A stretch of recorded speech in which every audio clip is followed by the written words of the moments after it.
Şu an siz var ya, ayaklarınız yere basmıyor ha, haberiniz olsun.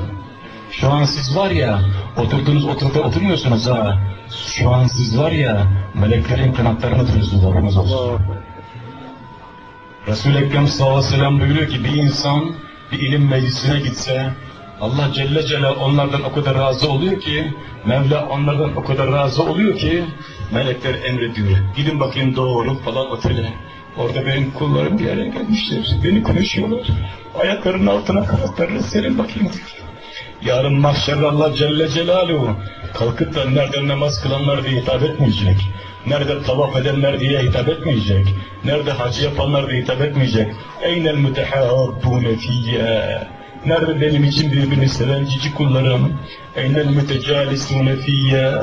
Nerede benim rızamı ve hoşnutluğumu elde etmek için bir araya gelip oturan benim cici kullarım? وَاِنَ الْمُتَزَادِرُونَ فِيَّ. Nerede birbirlerini benim rızam için ziyaret eden kullarım? وَاِنَ الْمُتَبَادِلُونَ فِيَّ. Nerede benim için birbirinde fani olan kullarım?